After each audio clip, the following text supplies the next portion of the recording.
Buenos días, hermanos, buenos días, iglesia. Buenos días. Apocalipsis 2 del 18 al 29, hermanos.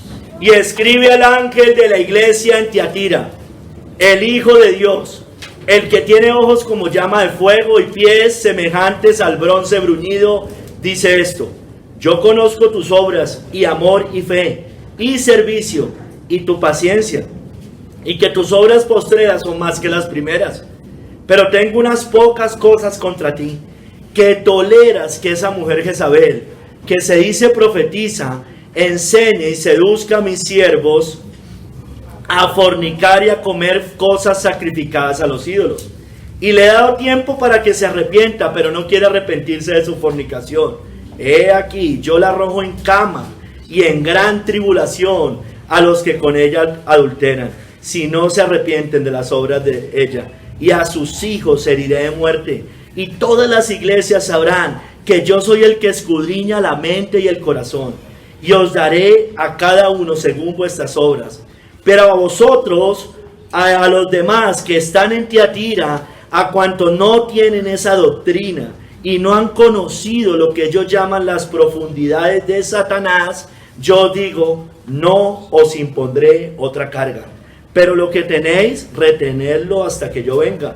Al que venciere y guardare mis obras hasta el fin, yo le daré autoridad sobre las naciones, y las regirá con vara de hierro, y serán quebrados como vaso de alfarero, como yo también la he recibido de mi Padre.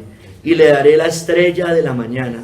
El que tiene oído, oiga lo que el Espíritu dice a las iglesias. Bendito seas tú, obra poderosamente por medio de este mensaje. Quedamos en tus manos por medio de nuestro glorioso Salvador Jesucristo. Amén. Pueden sentarse, hermanos, en Ipiales, en Bogotá, todos.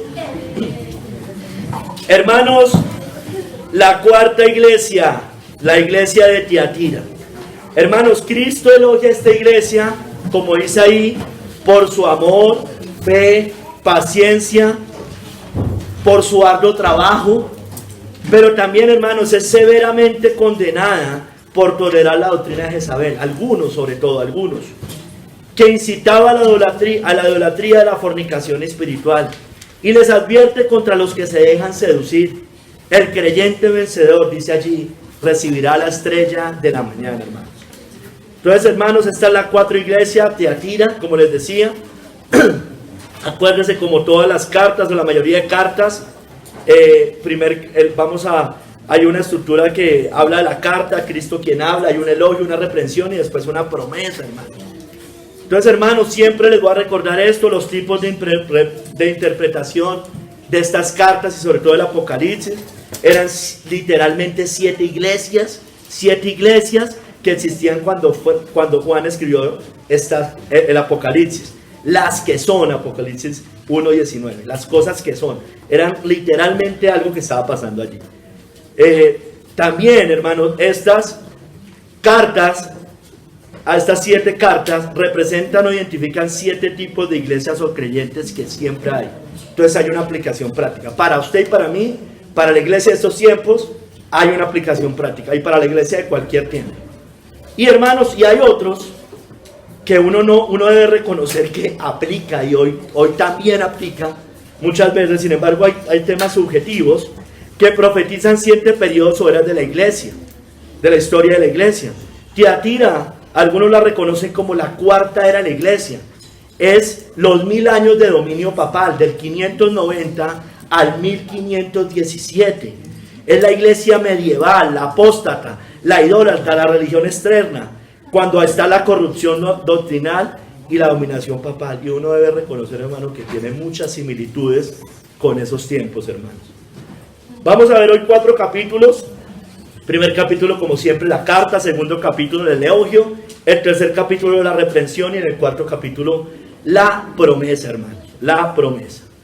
Hermanos, la carta, primer capítulo.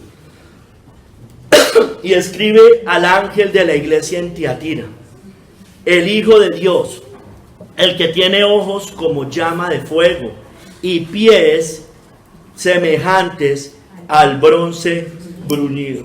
y pies semejantes al bronce bruñido. Dice esto. Entonces, hermano, ¿a quién va dirigida la carta? Al ángel de la iglesia en Tiatira, como dice ahí. ¿Qué significa Tiatira? Mire que todo tiene un significado y mire que sí, hermanos. Tiatira en griego significa sacrificio continuo. Escúcheme bien, sacrificio continuo, aromático. Y eso es muy relacionado con lo que es la misa papal, hermanos. La misa papal. Ellos vuelven y sacrifican a Cristo. Hacen un sacrificio permanente, continuo. Hermanos, la ciudad de Tiatira, hermanos, era una ciudad fortificada de Asia Menor como todas las otras. Situada a unos 65 kilómetros al sureste de Pérgamo, de la que vimos la última vez. En un extenso estaba ubicada en un extenso valle que lleva al río Hermus. Estaba cerca de los límites de Misia y Lidia. Es lo que hoy actualmente, yo no conocía esa ciudad, pero existe, la ciudad Akhisar. Es en Turquía occidental, es una ciudad muy, muy moderna, hoy en Turquía occidental. Hermanos, volviendo a los tiempos de la carta, antecitos de los tiempos de la carta, en el 190 a.C., los romanos penetraron en el valle y conquistaron la ciudad. ¿Por qué? Acuérdense que estaba en un valle plano, entonces tenían poca protección. La anterior estaba a 300 metros, recuerden que yo les decía, y tenía más poder, digamos, a su alrededor. Esta ciudad tuvo un gran crecimiento económico, porque estaba situada, ese valle, en una ruta comercial entre Pérgamo y Sardis, y Esmirna, la otra, la segunda, en una arteria principal, desde Esmirna, había una arteria principal que conducía por este valle a esta ciudad, ¿no es cierto? Entonces desde Esmirna, por ese valle, se llegaba a esta ciudad que es Tiatira. Hermanos, era una ciudad caracterizada por muchos artesanos. Había muchos panaderos, pintores, curtidores, sastres, alfareros. Era muy conocida por sus tejidos, por la lana y el lino, y especialmente por la tintorería. Las telas púrpuras, recuerden a Lidia, era de Tiatira, y ella hacía telas púrpura. También por los metales, la industria de fundición de cobre tenía una gran industria de fundición de cobre, y también ellos traficaban con esclavos en esos momentos. Hermanos, era un gran centro industrial controlado, escúcheme bien, por gremios, escúcheme bien, por gremios o sindicatos, hermano. Escúcheme bien, porque tiene similitudes. 164 santos patronos. Escúcheme bien, 164 santos patronos. Ya les voy a hacer que tiene una referencia y una similitud con la Iglesia Católica Romana, ¿no? Y a esos patronos les hacían fiestas en su honor y comían de los sacrificados de los ídolos. Había mucha inmoralidad sexual. El no participar de esas fiestas implicaba la expulsión del sindicato o del gremio y podría perder empleos. Es igual, pasa hoy con muchas cosas hoy. Mira, hermanos, la Iglesia Católica no es muy diferente, ¿no es cierto? 164 patronos tenía allá en Tiatira. Hermanos, miren, la Iglesia Católica, les voy a nombrar solo algunos, traen solo algunos, hermano, hay más. San Camilo, patrono de los profesionales sanitarios y enfermeros. San Miguel Arcángel, patrono de la policía, los soldados y de la protección. Santo Tomás de Aquino, patrono de los estudiantes. Hay uno que se llama el bendecido Carlo Acutis, patrono de los programadores informáticos. Creo que es el último, ¿no? Creo que es un... ya, este es el joven. Santa Llana, patrona de la fertilidad y el embarazo. San Rafael, patrono de la curación o de la medicina. San Vicente de Paul, patrono de los pobres. San Cristóbal, patrono de los viajeros. San José Obrero, patrono de los trabajadores. San Cayetano, patrono de los desempleados. San Judas, patrono de las causas perdidas. San Francisco de Asís, patrono de los animales y la naturaleza. como este Papa, ya sabemos, Fratelli Tutti, Laudato Si, perdón. San Nicolás, patrono de los niños, por eso lo de la Navidad. El venerable Mat Talbot, patrono de los alcohólicos. San Bernardino de Siena, patrono de las enfermedades respiratorias. San Expedito, patrono de los procrastinadores. Es alguien, si tiene dificultades para terminar sus deberes, recurre a San Expedito. Y no podría faltar la Virgen María, ¿no? La Virgen del Carmen, patrona de los conductores. La Virgen de Loreto, patrona de la aviación. Y la Virgen de las Mercedes, entre otras, patrona de los reclusos, hermanos. Entonces, si ven que hay mucha similitud, hermano, uno no puede negar que hay mucha similitud. Esa iglesia medieval. Entonces, hermanos, también tenían un culto imperial, adoraban al emperador, al imperio romano. Apolos también se caracterizaba allá en Tiatira, el dios del sol, y Artemisa, como las otras. Hermanos, la iglesia en Tiatira, entonces la iglesia, los cristianos que se negaban a honrar a estos dioses y participar de sus fiestas idolátricas, de sus celebraciones, ponían en peligro su bienestar material. Acuérdense, algunos los expulsaban del sindicato, si es que algunos pertenecían a eso. Pero aunque no pertenecieran a esos sindicatos o gremios, eran considerados parias de la sociedad, hermanos. Parias. Lidia, vendedora de púrpura, recuerden, nació en Tiatira, dice las escrituras, pero se trasladó a Filipos en Macedonia. Y dice las escrituras que el Señor abrió el corazón de Lidia para que recibiera el mensaje de Pablo. Dice que ella después se bautiza y hace que Pablo y Silas la hospeden. Ella se queda en la casa de ella. Leamos en Hechos 16, 14 al 15. Dice: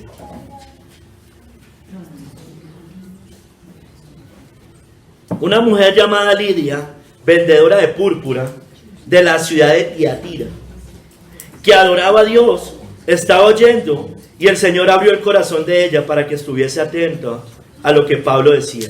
Y cuando fue bautizada y su familia, nos rogó diciendo: si habéis juzgado que yo sea fiel al Señor, entrad en mi casa y posad.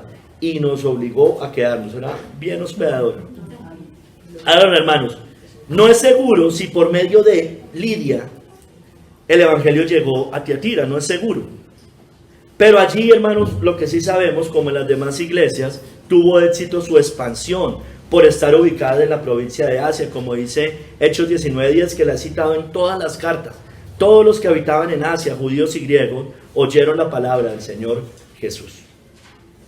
Hermanos, entonces, entendiendo un poco el contexto de a quién les habla Cristo, bueno, les habla Cristo a ellos, a la iglesia que estaba en esa ciudad con esas características que acabamos de mencionar. Cristo aquí se describe con los títulos de el Hijo de Dios, el que tiene ojos como llama de fuego y pies semejantes al bronce bruñido. Así se presenta. En Apocalipsis 1, 14 al 15, en el capítulo anterior, se describe con los mismos títulos que acompañan al de Hijo de Dios. Allá no menciona al Hijo de Dios, pero sí los otros. Es decir, sus ojos como llama de fuego y sus pies semejantes al bronce bruñido. Lo menciona también en el capítulo 1, sin mencionarlo del Hijo de Dios. Hermanos, vamos al Hijo de Dios. Él se presenta como el Hijo de Dios. Es su título principal acá. Es lo que encabeza su descripción, ¿no es cierto? Hermanos, ¿qué nos muestra eso? Allí está afirmando su deidad. La deidad, el eterno y unigénito Hijo de Dios, está diciendo, con la misma naturaleza, esencia y perfecciones de su Padre. Hermano, la Biblia nos muestra en Mateo 3:17 que Dios ungió a su Hijo y en quien tuvo toda su complacencia. Lo dice en su bautismo, ¿no es cierto? Hubo una voz de los cielos que decía: este es mi Hijo amado, en quien tengo complacencia. Él se complacía, ya no se complacía en los toros, en los machos cabríos, en su sangre, en las obras, en los ritos para el perdón de pecados, sino por medio de Jesucristo, de su Hijo. Hermano, la Biblia dice que Satanás intentó tentarlo recordándole este título. Él le recuerda este título a Cristo, ¿no es cierto? En Mateo 4:3 y en el 6 dice: si eres Hijo de Dios, di que estas piedras se conviertan en pan. Él entendía que era Dios. Si eres hijo de Dios, échate abajo. Porque él sabe que los ángeles lo iban a recoger. Las escrituras decían eso. Le estaba recordando ese título. Si es verdad que usted es divino, haga esto. Hermanos, la Biblia nos muestra que el Padre envió a su Hijo a esta tierra, al mundo, para que pudiéramos ser salvos. Juan 3:16, de tal manera amó Dios al mundo, que envió a su Hijo, que ha dado a su Hijo unigénito. Ha dado a su Hijo unigénito, para que todo aquel que en él cree no se pierda, mas tenga la vida eterna. Hermano, la Biblia dice que su pueblo es revivido, nace de nuevo, por la voz del Hijo de Dios. Juan 5:25. De cierto os digo, viene la hora, y ahora es, era en presente, cuando los muertos oirán la voz del Hijo de Dios, y los que la oyeren vivirán. Los huesos se levantan, los huesos secos. ¿No es cierto? Cuando se oye la voz del Hijo de Dios, la palabra. Por esa palabra fuimos renacidos. Es la misma voz de Cristo. Hermanos, Cristo es el eterno Hijo de Dios. Hebreos 1:5. Porque a cuál de los ángeles dijo Dios jamás: mi hijo eres tú, yo te he engendrado hoy. Cita el Salmo 2:7. Y otra vez, yo seré a él padre y él me será a mí hijo. El eterno Hijo de Dios. Dios trajo, hermanos, a su Hijo al mundo para que fuera adorado como Dios, para que fuera adorado igual que el Padre, ¿no es cierto? Igual que el Padre. Y otra vez, en Hebreos 1:6, y otra vez cuando introduce al primogénito en el mundo, dice: adórenle todos los ángeles de Dios. Y está hablando, ahí hay dos, sabemos que también es uno, pero ahí hay dos, hermanos, y a los dos se le adoran igual, hermanos, como a Dios. Su Hijo, hermanos, Cristo, el Hijo de Dios, es Dios, valga la redundancia. Él tiene el trono eterno. Hebreos 1:8.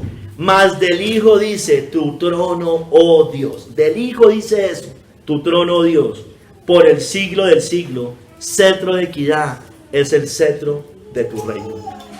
Y hermanos, y quien rechaza al unigénito de Dios, al Hijo de Dios, dice la Biblia que ya está condenado. Ya está condenado y será condenado plenamente cuando muera, si no cree en el Hijo de Dios. Porque el que en él cree no es condenado, pero el que no cree ya ha sido condenado, porque no ha creído en el nombre del unigénito Hijo de Dios, hermano. Juan 3:18. Judíos, musulmanes, todos los papistas, porque ellos creen en un falso hijo, ya sabemos, pero digamos, hago énfasis en aquellos que niegan abiertamente al Hijo de Dios.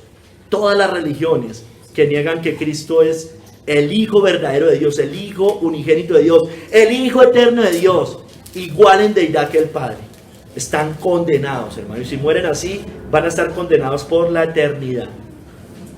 Aquí también habla de los ojos de Cristo, sus ojos. ¿Cómo lo describe?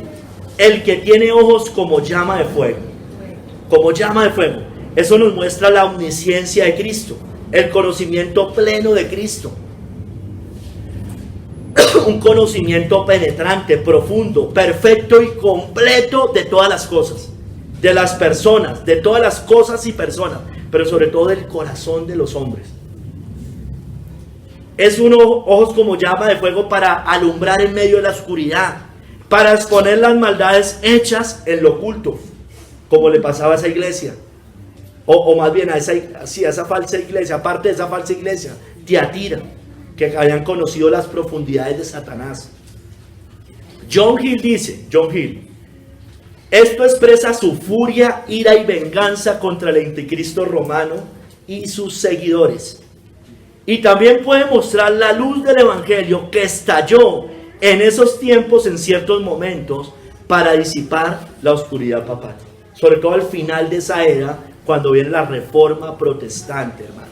La reforma protestante. En Apocalipsis 1:14 se describe con este mismo título, yo ya les decía.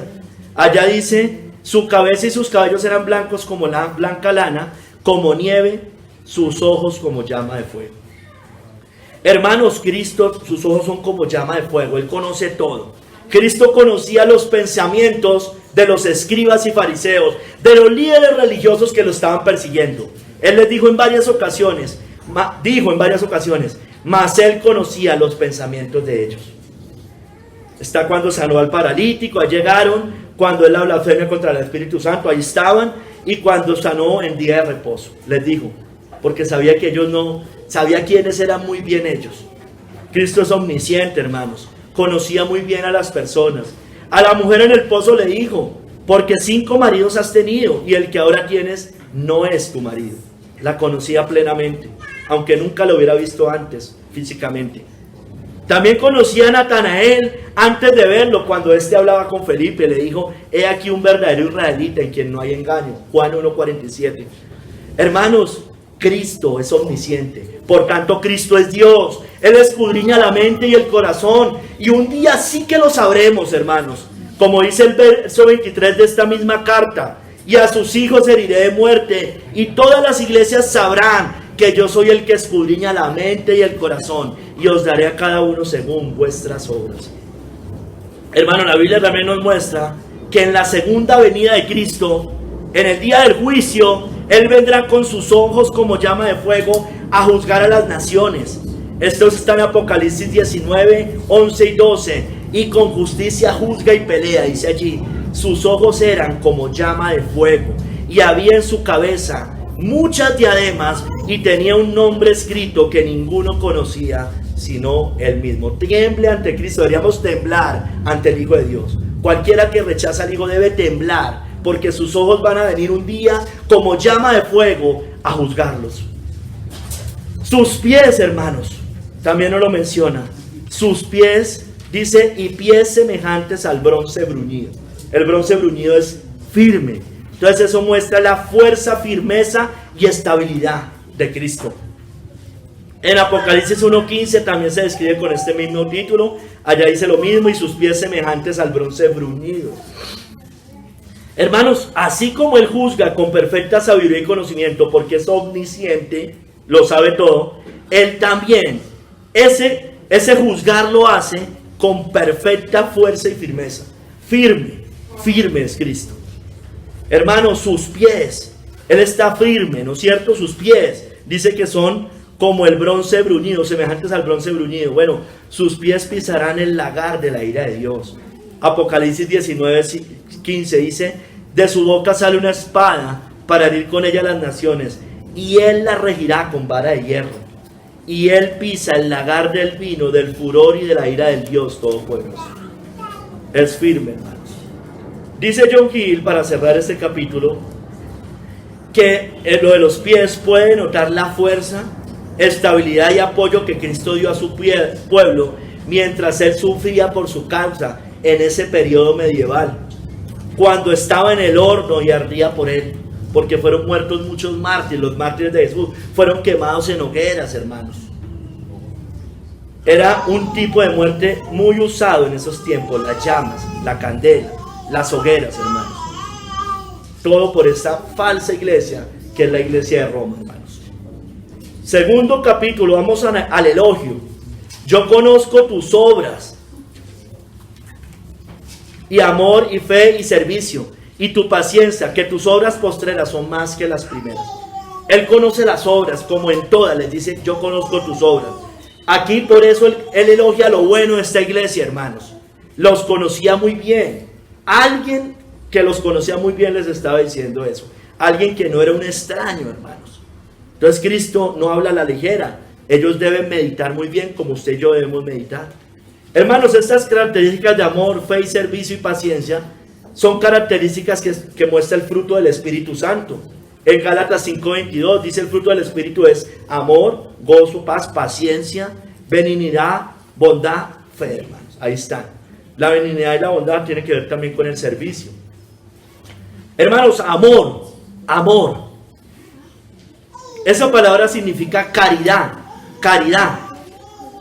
Pero va ligada al amor a Dios, primero, a Cristo y a los santos, al pueblo de Dios. Porque sin ella, hermanos, sin ese verdadero amor, nuestra profesión es vana, hermanos, no sirve de nada. Amén. Hermanos, no, esta palabra amor no significa el mero alivio de las necesidades de los pobres, porque la palabra caridad va muy relacionada con eso. Y hermanos, y aunque eso es bíblico, ayudar a los pobres, también es igualmente bíblico que debemos dar una prioridad a la familia de la fe, hermanos, a los cristianos, como dice Gálatas 6:10.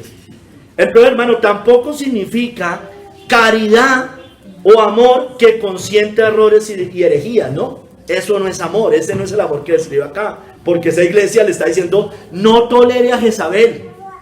Entonces, no es ese tipo de amor, un amor complaciente, laxo, que se congracia. No. Hermanos, miren que las 3 iglesias anteriores, ninguna fue alabada por su amor. Esta sí. Esta valoró el amor, pero lastimosamente toleró el pecado. Algunos, como esta parte, como eso de Jezabel. Hermanos, por ejemplo, Éfeso valoró la verdad, pero dejó el primer amor. Había como un contraste entre estas 2 iglesias. Hermanos, es el amor a Dios, primeramente a Cristo, que de eso se desprende el amor a su pueblo. Hermanos, sin este amor primeramente al Señor, todo lo que hagamos en la obra de Dios es en vano, como yo le decía. Y lo dice 1 Corintios 13, del 12 al 13. Si tuviese profecía y entendiese todos los misterios y toda ciencia, y si tuviese toda la fe de tal manera que trasladase los montes, y no tengo amor, nada soy. O sea, si no ama verdaderamente al Señor, este tipo de amor, no el amor complaciente, porque muchos utilizan esto para el amor complaciente y eso no es así. Y si repartiese todos mis bienes para dar de comer a los pobres, y si entregase mi cuerpo para ser quemado, entregase mi cuerpo, mártir, y no tengo amor, de nada me sirve, hermanos. Entonces, es ese amor al Señor. Si todo lo que yo hago sin amor a Cristo, al Señor, es pecado, dice la Biblia, porque todo lo que no proviene de fe es pecado. Nada me sirve.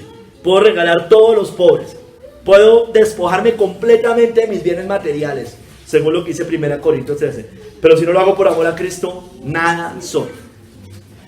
Hermanos, ¿por qué? Porque el amor es sacrificial. Entonces, sacrificial por Cristo. Todo lo hacemos por Cristo, por amor al Señor. El amor es sufrido, hermanos. Es benigno. El amor no tiene envidia. El amor no es jactancioso, no se envanece. No hace nada indebido, ¿sí me entiende? No tolera el pecado, por ejemplo. No busca lo suyo, no se irrita, no guarda rencor. Dice después en el verso 7, todo lo sufre por Cristo, todo lo cree por Cristo, todo lo espera por Cristo, todo lo soporta por Cristo. Hermanos, el amor se basa en Cristo, en la verdad, hermanos, porque no se goza de la injusticia, mas se goza de la verdad, hermanos, de la verdad. Sigue diciendo la fe. La fe es básicamente la confianza en el Señor por un lado. Tengo fe en el Señor, confío, descanso en el Señor. Y por el otro lado la fidelidad a Cristo. Porque se desprende de la misma palabra. Fe y fidelidad se desprenden de la misma palabra. John Gill dice que esto se cumple también, o en parte, en el tiempo de los valdenses, de los albingenses, de los lollardos, que eran los seguidores de Wycliffe, que permanecieron fieles a la luz recibida en medio de la oscuridad medieval del papado, hermanos. Hermanos, tenemos que tener esa fe que vence al mundo, como yo les leía hace 15 días. Esta es la victoria que ha vencido al mundo, nuestra fe.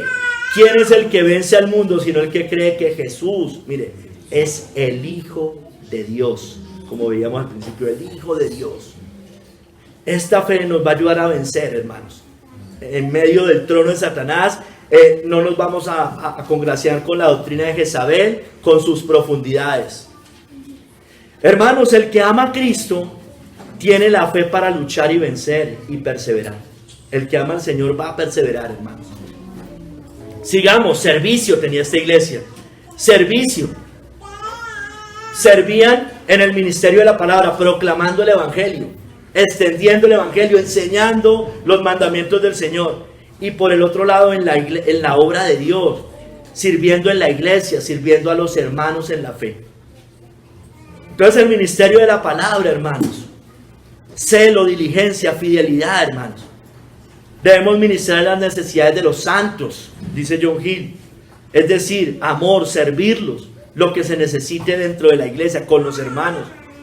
Pero hermanos, no solo eso, también el servicio espiritual al pueblo de Dios, el orar unos por otros, el llevar cargas unos por otros, llevar las cargas de otros, ayudar a llevar esas cargas. Pero también amonestar, reprender, restaurar, consolar, animar, edificar, exhortar. Todos los deberes de la religión. O sea, todo esto enfocado en llevar a que cumplamos los deberes de la religión. Eso tiene que ver con el servicio. Por eso una persona que no se congrega no tiene esto, hermano. No es salva esa persona si realmente no le importa no congregarse. ¿Cómo va a servir al pueblo de Dios? ¿Cómo va a amar? ¿Cómo se va a negar? Fácil en la casa. Fácil diciendo yo sigo a Dios a mi manera. Fácil, ese cristianismo es fácil. Y sobre todo, hermano, un servicio a Dios en temor, fervor, fe, con una conciencia pura y en humildad, hermanos. Hermanos, Pablo sirvió de esa manera. Sirvió diligentemente al Señor. Dice Hechos 20, del 19 al 21. Cuando se está despidiendo.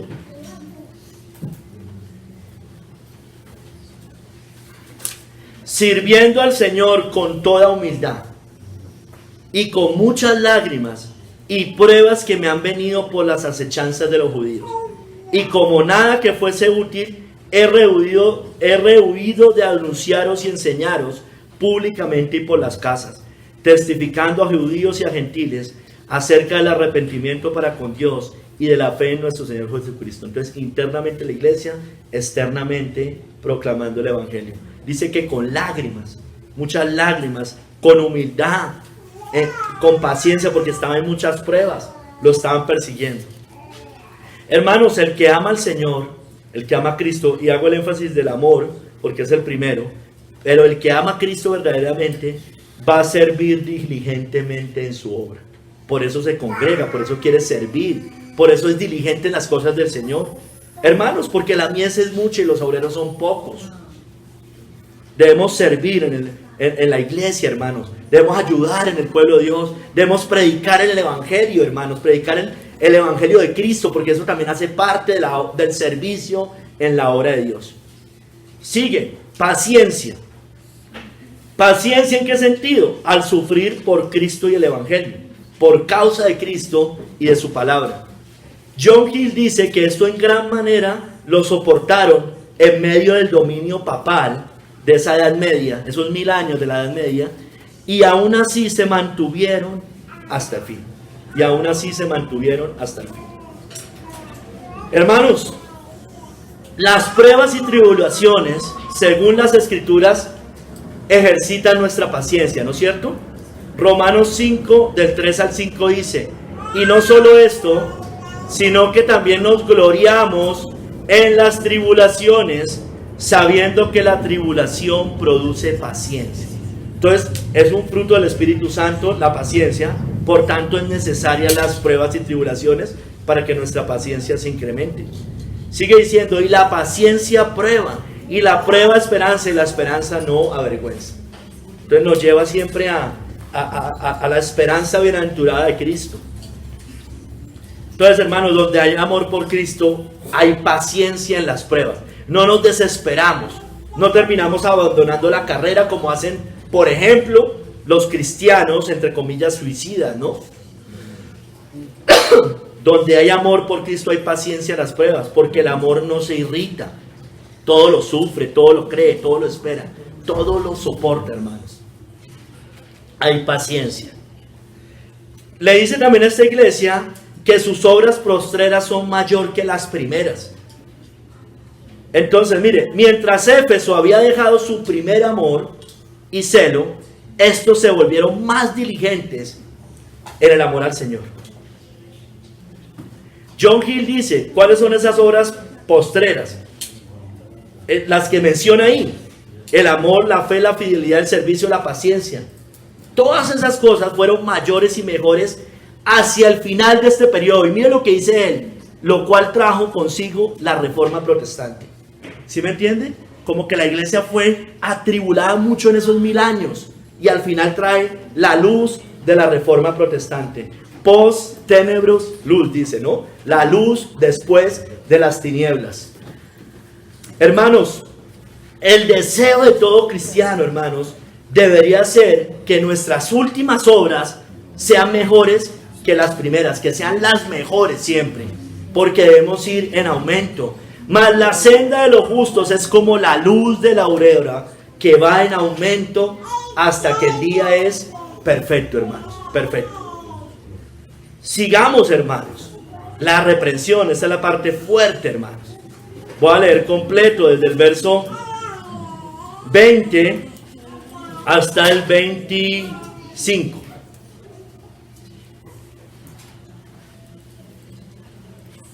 Pero tengo unas pocas cosas contra ti, que toleras que esa mujer Jezabel, que se dice profetiza, enseñe y seduzca a mis siervos a fornicar y a comer cosas sacrificadas a los ídolos. Y le he dado tiempo para que se arrepienta, pero no quiere arrepentirse de su fornicación. He aquí, yo la arrojo en cama y en gran tribulación a los que con ella adulteran, si no se arrepiente de las obras de ellas.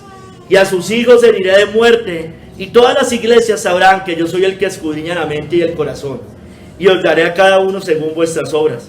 Pero a vosotros y a los demás que están en Tiatira, a cuantos no tienen esa doctrina y no han conocido lo que ellos llaman las profundidades de Satanás, yo os digo, no os impondré otra carga, pero lo que tenéis, retenedlo hasta que yo venga.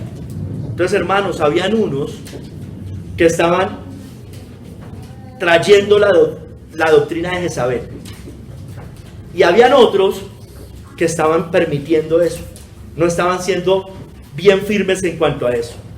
Dice Matthew Henry, una reprensión fiel de lo que estaba mal. Esto no se le imputa directamente a la iglesia en general, ¿no es cierto?, sino a algunos malvados seductores que estaban entre ellos. La culpa de la iglesia fue que se confabuló demasiado con ellos, como que los toleró, ¿no es cierto? Acuérdense, ahí hay dos grupos, unos que metieron la doctrina de Jezabel, ¿no es cierto?, y otros que la toleraron o fueron demasiado ligeros con ella. Entonces, hermanos, miren, toleraban a Jezabel. Dice, toleras que esa mujer Jezabel, que se dice profetiza, enseñe y seduzca a mis siervos a fornicar y a comer cosas sacrificadas a los ídolos. Hermanos, la iglesia, esa iglesia permitió esa doctrina de Jezabel. Permitió con esa doctrina que se sedujera a las personas de esa iglesia. Entonces se le imputa también esa maldad a esa iglesia. Miren lo que dice Matthew Henry. Aunque no tenían como iglesia poder civil para desterrarla o encarcelarla, tenían poder ministerial para censurarla y excomulgarla. Y no lo hicieron y fueron partícipes de sus pecados. Nosotros no tenemos poder civil hoy para civilmente, para acabar con el catolicismo romano, civilmente. Pero sí tenemos poder ministerial para excomulgarlo de la iglesia. Esa doctrina, ¿sí me entiende? Más o menos eso es lo que está diciendo. Estos seductores, hermano, dice Matthew Henry, buscaron atraer a los siervos de Dios a la fornicación y a ofrecer sacrificios a los ídolos. Se llamaban a sí mismos profetas, pretendiendo autoridad y consideración superior a los ministros de la iglesia. Eso es cuando el papado quiere enseñorearse sobre la iglesia, como lo sigue haciendo hasta hoy, en unos tiempos más visiblemente, hermanos. Mire John Gill. ¿Quién era Jezabel? Todos saben, la esposa del rey Acab. John Gill lo compara, esa Jezabel, con Roma papal, con la iglesia de Roma, el catolicismo romano, para que me entienda muy bien. Jezabel, mire, dice John Gill, Jezabel era la hija de un pagano, ¿no es cierto? Roma papal es la hija de la Roma pagana, porque se desprende del imperio romano, del pagano. Jezabel era la esposa de Acab, por tanto una reina. Bueno, la iglesia de Roma se llama, así se llama la ramera de Babilonia, estoy sentada como reina, Apocalipsis 18:7. Jezabel era famosa por sus pinturas. Por sus pinturas. La iglesia de Roma es famosa por sus ínfulas de religión, santidad y lo llamativo de su culto, ¿no? Esplendoroso, las baratijas de la ramera. Usted la ve ahorita en Navidad. Todas esas luces son las baratijas de la ramera. Hermanos, Jezabel, la esposa de Acab, esa reina, era notable por su idolatría, por sus fornicaciones, brujería y persecución cruel a los profetas de Dios, y por toda la sangre inocente que derramó. Mató a muchos profetas de Dios, ¿no es cierto? Bueno, la iglesia de Roma es también conocida por su adoración idólatra, imágenes, fornicaciones, brujería, magia y artes diabólicas. Y en especial por su crueldad contra los verdaderos cristianos. Ha estado ebria de la sangre de los mártires. Y en ese periodo medieval sí que mató cristianos, hermanos.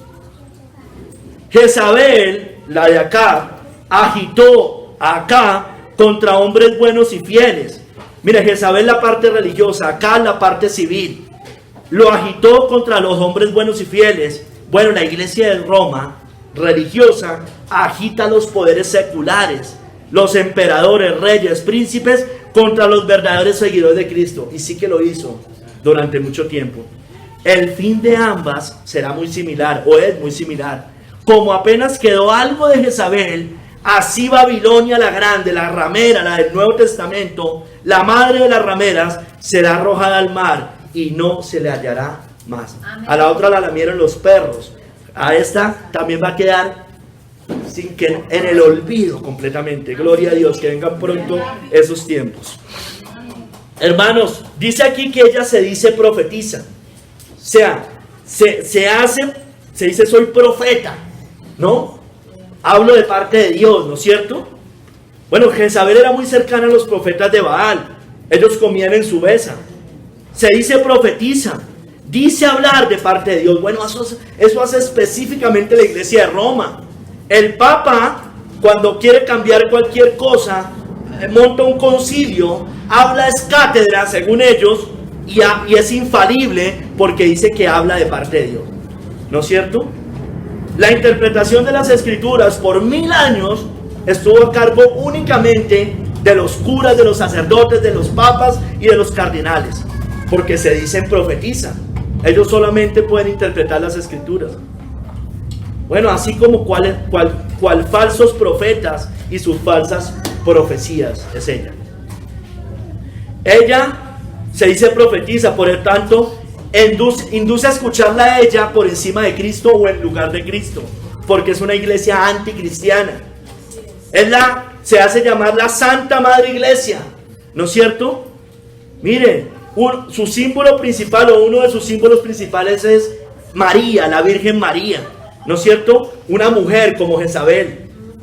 O sea, no la María judía, ¿no? Esa está en el cielo. Es la diosa María que se inventaron ellos. Esa da profecía según ellos. Hermanos, así como Jezabel, esta iglesia, una mujer dominante, hermanos. Dominante. Hermanos, así como las pastoras y como la iglesia romana, guiada por la supuesta Virgen María. Dice que enseña a fornicar y a comer lo sacrificado a los ídolos. Bueno, la misa es una invitación a comer lo sacrificado a los ídolos. Eso es una invitación clarísima. Invita a la idolatría, a la adoración de imágenes. Invita al ecumenismo, al sincretismo religioso, a unirnos en esas cosas. Bueno, hermanos, ¿estamos tolerando a Jezabel? ¿Estamos tolerando la doctrina de Jezabel? Mire, ahorita se vienen fiestas papistas, fiestas de esa doctrina de Jezabel, hermanos. La Navidad, hermanos, todas con todas sus baratijas. Hermanos, no debemos permitir eso, no debemos congraciarnos con eso. No debemos, como les decía a los hermanos de Ipiales, no debemos hacer negocios con eso, hermanos. Tengamos mucho cuidado, mucho cuidado. Mira, hermanos, cuando usted va a una misa, ay, bueno, voy a ir a la misa, es lo que tiene de malo. Usted está participando y está tolerando a Jezabel. Cuando va a un bautismo católico, está haciendo lo mismo. Hermano, no podemos ser laxos con esa doctrina. Debemos denunciar esa doctrina. Hermanos, esos seductores, los que traían esa doctrina de Jezabel, no querían arrepentirse. Dice, y le he dado tiempo para que se arrepienta, pero no quiere arrepentirse de su fornicación. Le está hablando a los seductores, aquí no le está hablando a la iglesia, le está hablando a los seductores. Dos cosas agravaron el pecado de estos seductores. Primero, hermanos, ellos usaron el nombre de Dios para oponerse a la verdad. ¿No es cierto? Como hace la iglesia de Roma. Fiestas en honor a Cristo. En nombre de Cristo se oponen a la verdad. En nombre de Cristo cambiaron mandamientos. En nombre de Cristo adoran imágenes. Y hermanos, ellos abusaron de la paciencia de Dios para endurecerse en su maldad, esos seductores, ¿no es cierto? Hermanos, Dios les dio tiempo para que se arrepintieran, pero ellos no se quisieron arrepentir. La iglesia de Roma tampoco lo hará, hermanos, no nos engañemos. Como institución no, como institución eso no va a pasar, porque ya está, va a ser destruida. Que saldrán personas allá, claro, como usted y como yo. Eso es una cosa diferente. Pero no pensemos en la reforma de la iglesia católica. Debe ser destruida. Amén. Así es. Hermanos, y otros tristemente seguirán llevando a esa doctrina de Jezabel, otros seductores. Dice John Gill que este también fue el tiempo de los testigos, cuando estaban en los valdenses, en los albigenses y entre otros grupos de verdaderos cristianos, los cuales testificaron contra la idolatría romana, la reprendieron, le denunciaron el juicio de Dios que le vendría si no se arrepentían. Muchas veces lo hicieron. Así como a Jezabel se le dio tiempo para arrepentirse, desde que Elías le declaró que los perros la comerían. Le dijo y no se quiso arrepentir, y fue lamida por los perros. Eso mismo le va a pasar a esa iglesia, hermanos. Insisto, podrá repetir muchas personas que están allá, como usted y como yo, como Lutero, como Calvino, como Zwinglio, que salieron, no toleraron más esa doctrina, porque el Hijo de Dios no puede tolerar esa doctrina. Hermanos, mire, sobre esos seductores vendrá gran tribulación, gran tribulación. Dice, he aquí yo la arrojo en cama y en gran tribulación a los que con ella adulteran, si no se arrepiente de las obras de ella. Hermanos,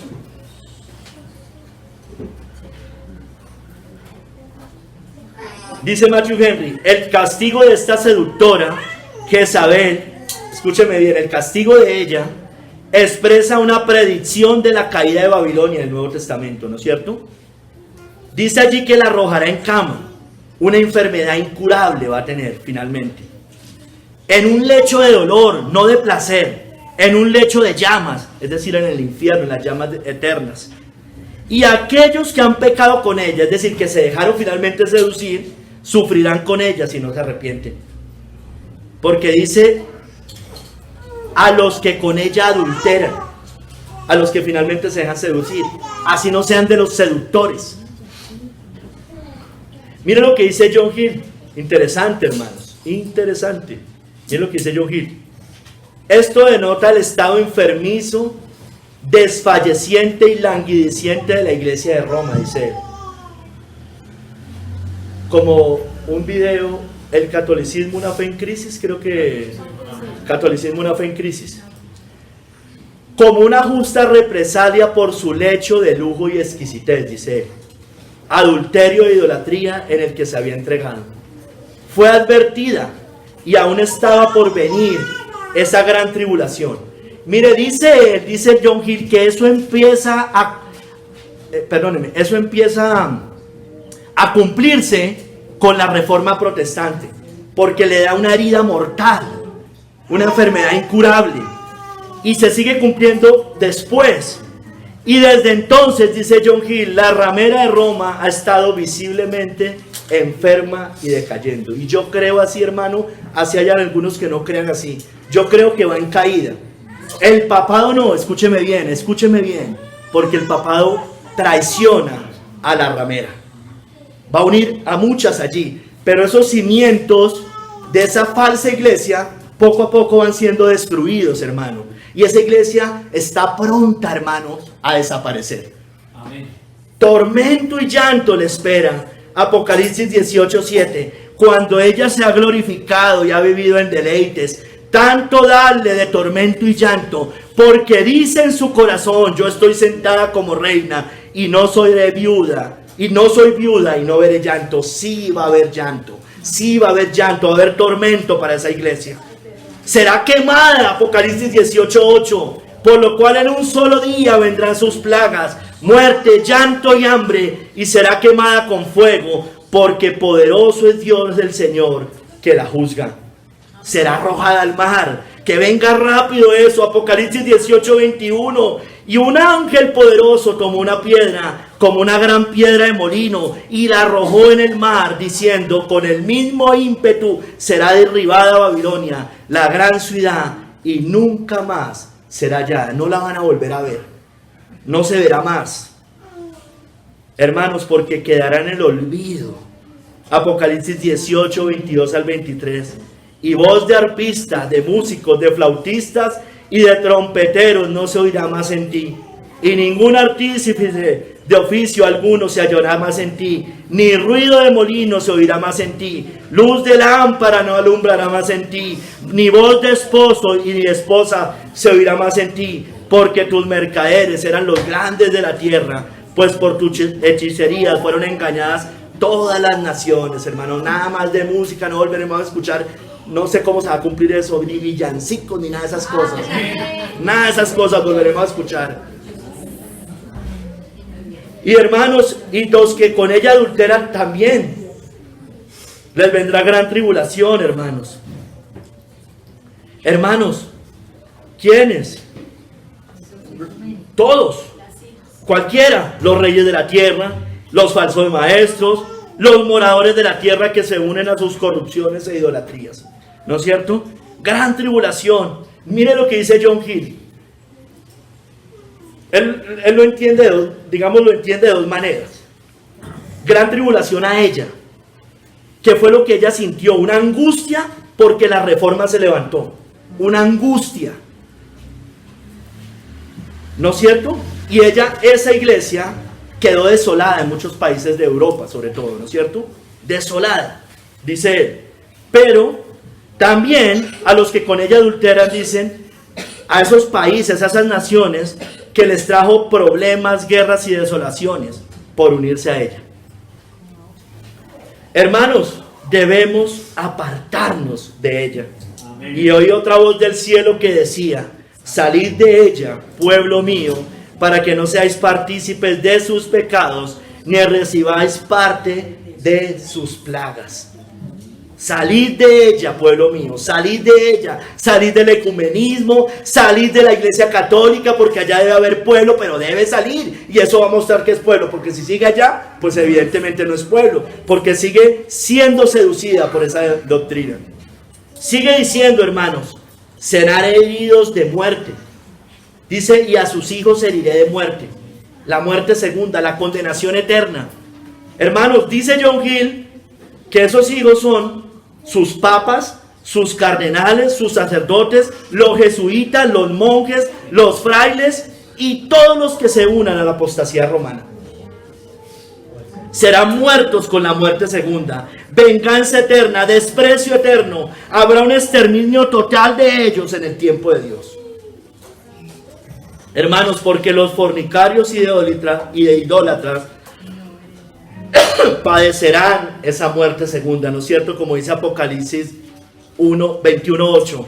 Los cobardes e incrédulos, los abominables y homicidas, dice, los fornicarios y hechiceros, los idólatras y todos los mentirosos tendrán su parte en el lago que arde con fuego y azufre, que es la muerte segunda, hermanos. Hermanos, sigue diciendo, las iglesias lo sabrán. Dice: y todas las iglesias sabrán que yo soy el que escudriña la mente y el corazón, hermano.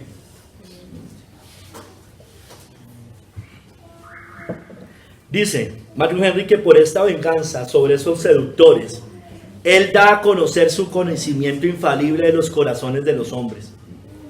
Hermanos, dice John Gill un poquito más claro, creo yo,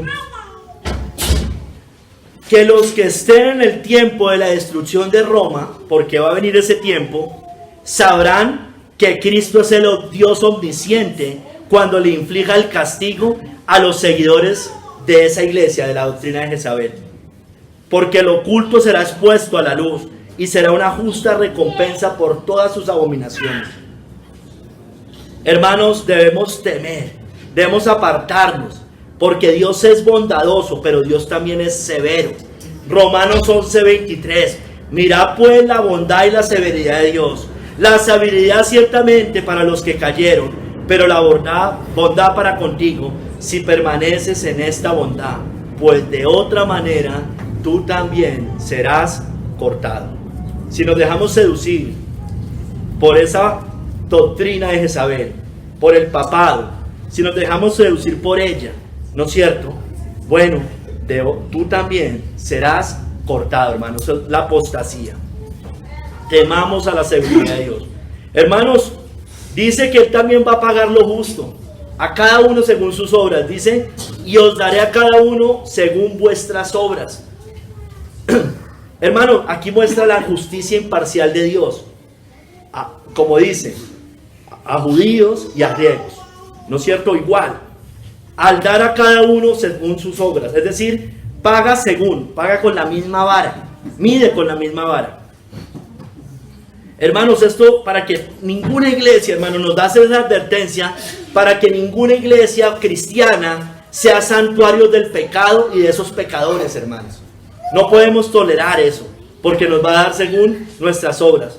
Dice John Gill que a todos, ¿a quiénes le pagará lo justo?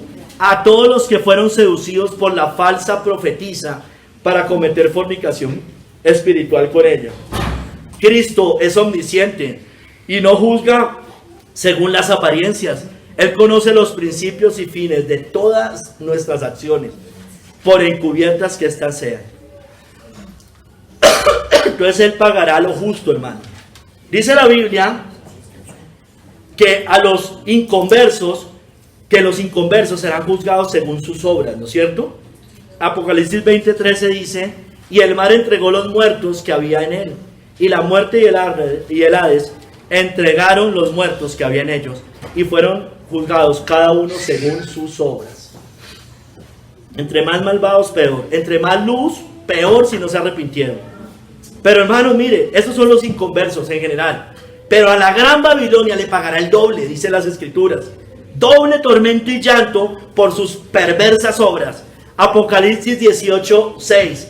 Dadle a ella como ella os ha dado, y pagadle doble según sus obras.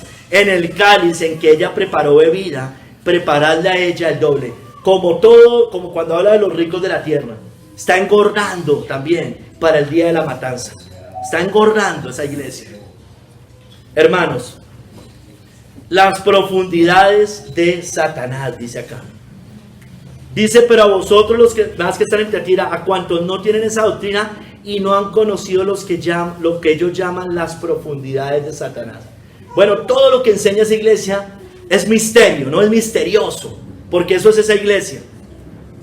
Todos sus engaños y artimañas satánicas, sus misterios diabólicos profundos, todo eso se hace ver misteriosa, profunda, para persuadir, para engañar.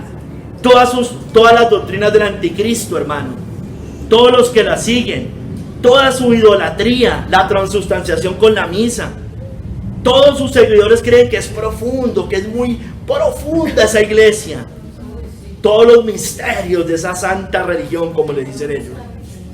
Bueno, hermanos, mire, es misteriosa, porque quien la dirige, el hombre de pecado, trajo el misterio de la iniquidad. Segunda de Tesalonicenses 2:7. Porque ya está en acción el misterio de la iniquidad. Solo que hay quien al presente lo detiene hasta que él a su vez se ha quitado de en medio. Hermano, es misteriosa. Un misterio, como describe también a Babilonia la Grande. Dice, y en su frente un nombre escrito, un misterio. Babilonia la Grande, la madre de las rameras y de las abominaciones de la tierra. Todo es misterioso con ella. Mire cuando van a nombrar un papa. Solo misterio, sale humo blanco, humo negro. Imagine todas las la brujería que harán en esos momentos. Misterioso, todo es misterio. Por eso, miren, en la Edad Media se paraba el cura de espaldas, leía en latín. Misterio, es misteriosa esa iglesia. Entre esos templos, los que son más antiguos, misterioso.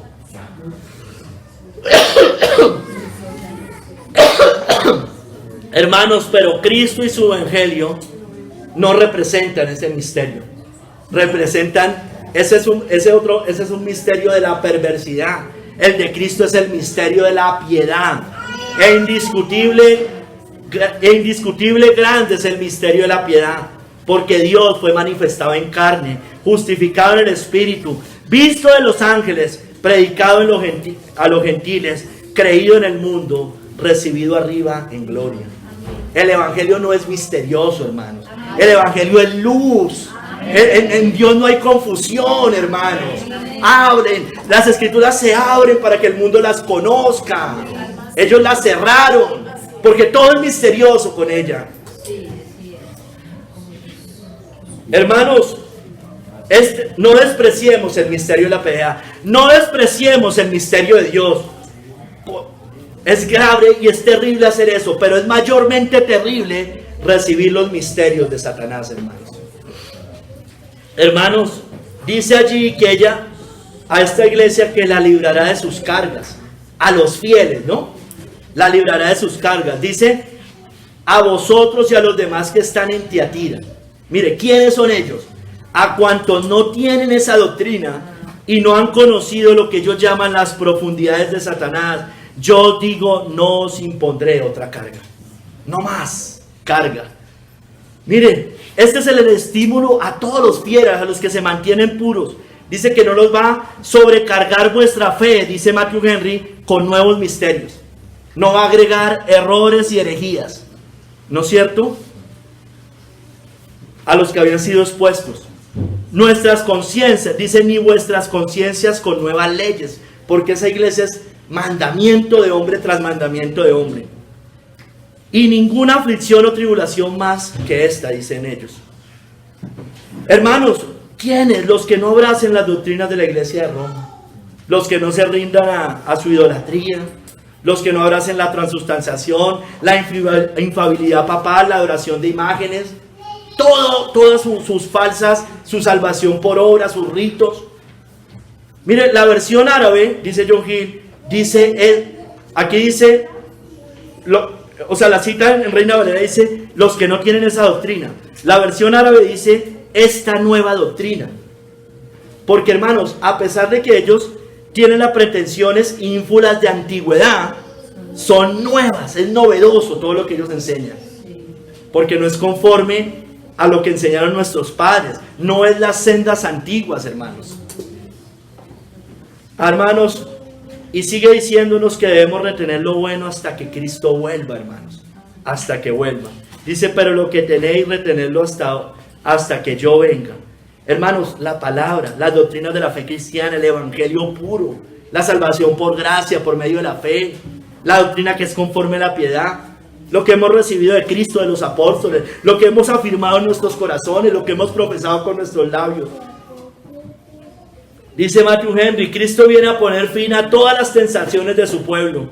Y si se aferran a la fe y a una buena conciencia hasta que Él venga, todas las dificultades y peligros habrán terminado.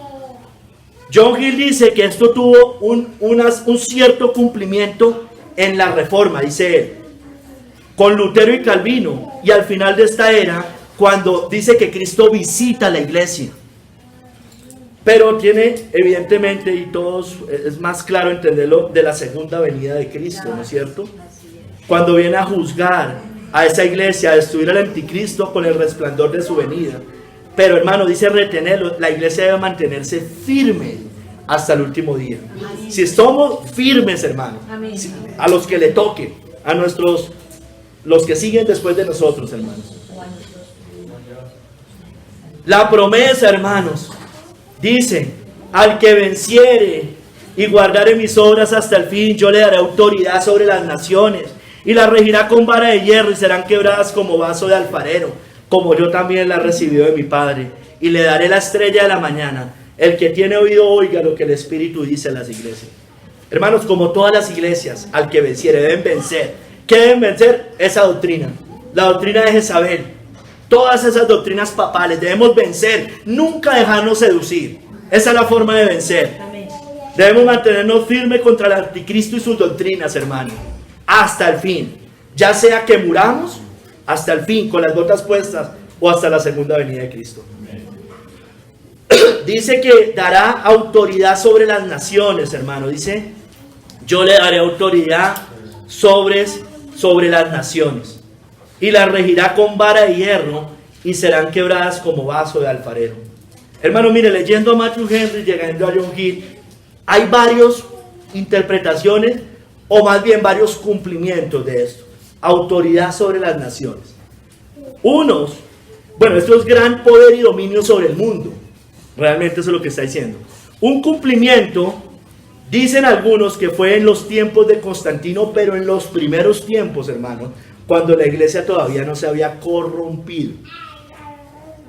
Otros dicen, como John Hill, que se cumple en un sentido espiritual. Autoridad sobre las naciones, sobre los gentiles, de toda tribu, lengua y nación que fueron arrastrados a la idolatría del anticristo. ¿Cómo? Autoridad sobre las naciones por la predicación del evangelio, por el poder que es el poder de Dios para la salvación, que eso debilita el reino de Satanás y del anticristo, y que dice que se cumple en parte o inicia con la reforma y después, y que tendrá un logro mayor en el reinado espiritual de Cristo y su pueblo, dice él. O sea, dice que como que se extiende, que va debilitando la palabra de Dios. El verdadero evangelio es. Y otros, y en eso coinciden la mayoría, es ese poder temporal que los santos tendrán, literalmente cuando Cristo vuelva. Cuando le quiten el dominio completo al anticristo, lo consuman y lo destruyan, y el reino y el dominio bajo el cielo sean dados a su pueblo, como dice Daniel 7, 26 al 27. Miren, y yo creo que es en esta segunda venida, pero se sentará el juez y le quitará su dominio para que sea destruido y arruinado hasta el fin. Y que el reino y el dominio y la majestad de los reinos debajo de todo el cielo sea dado al pueblo de los santos del Altísimo. Amén. Cuyo reino es reino eterno, y todos los dominios le servirán y le obedecerán. Amén.